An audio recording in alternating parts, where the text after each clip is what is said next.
জুবিন গাৰ্গৰ ৰিলিজ নোহোৱা এখন চিনেমা অসমবাসীৰ দেখাৰ সৌভাগ্য নহল জুবিনৰ এক ব্যতিক্ৰমী অভিনয়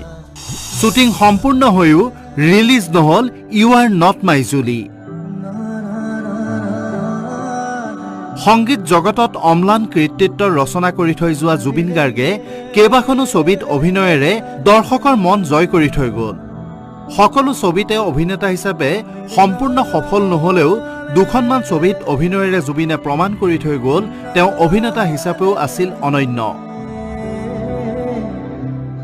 মন যায় দীনবন্ধুৰ পিছত শেহতীয়াকৈ ৰৈ ৰৈ বিনালে তাৰ উৎকৃষ্ট উদাহৰণ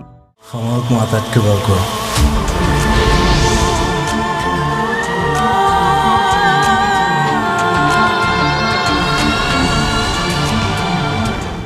জুবিনে অভিনয় কৰা প্ৰায় সকলো ছবিয়ে মুক্তি লাভ কৰিলে আৰু আন বহু দিশত সীমাবদ্ধতা থকাৰ পিছতো জুবিন গাৰ্গৰ বাবেই যেন তেনে বহু চিনেমাই ব্যৱসায়িক সফলতাও লাভ কৰিছিল ৰৈ ৰৈ বিনালেত সকলোৱে জুবিনৰ শেষ অভিনয় চোৱাৰ পিছত এতিয়া পোহৰলৈ আহিছে তেওঁৰ এখন ছবি মুক্তি নোহোৱাকৈ ৰৈ গ'ল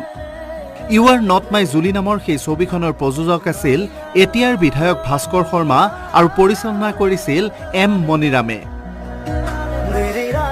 2009 চনৰ পৰা ছবিখনৰ শ্বুটিং আৰম্ভ হৈছিল আৰু 2011 চনত তাক মুক্তিৰ বাবে প্ৰায় সাজু কৰি তোলা হৈছিল আৰম্ভ হৈছিল প্ৰচাৰৰ কামো অসমীয়া আৰু বঙালী ভাষাত একেলগে অসম আৰু পশ্চিম বংগত মুক্তিৰ বাবে সাজু কৰা হৈছিল ছবিখন মূলত মাৰ্ঘেৰিটাত ছবিখনৰ শ্বুটিং হৈছিল আৰু এই শ্বুটিঙৰ বাবে জুবিন এমাহতকৈ অধিক সময় মাৰ্ঘেৰিটাত বাহৰ পাতি আছিল হায়দৰাবাদৰ ফিল্ম চিটিতো ছবিখনৰ দীঘলীয়া শ্বুটিং হৈছিল প্ৰায় 70% কাম হৈ যোৱাৰ পিছতো সম্ভৱতঃ প্ৰযোজক আৰু পৰিচালকৰ মনোমালিন্যৰ বাবেই এই ছবিখনে মুক্তি লাভ নকৰিলে ছবিখনত জুবিনৰ লগতে অভিনয় কৰিছিল বাহাউল ইছলাম তিনত আতিফা মাছুদ আদিয়ে আমাৰ ৰ'দৰ চিঠিৰ আগতে কৰিছে এখন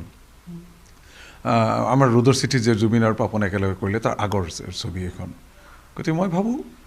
আৰু বহুত ৰিয়েলিষ্টিক মুভি আছিলে ৰিয়েলিষ্টিক অভিনয়ৰ ক্ষেত্ৰত জুবিনৰ সাংঘাতিক কিছুমান গুণ আছে আমি জানোৱেই যে তাৰ ভিতৰত যিটো অনেষ্টি সাত্বিকতা সি পাৰফৰ্ম নকৰে জাষ্ট কথাখিনি বুজি উঠি বিহেভ কৰে গতিকে মই ভাবোঁ যে জুবিনৰ সেই অভিনয় চাবলৈ প্ৰযোজক পৰিচালকে কিবা যদি মনোমালিন্য আছে নাজানো সেইবিলাক দূৰ কৰিব লাগে আৰু চিনেমাখন ৰিলিজ কৰিব লাগে জুবিন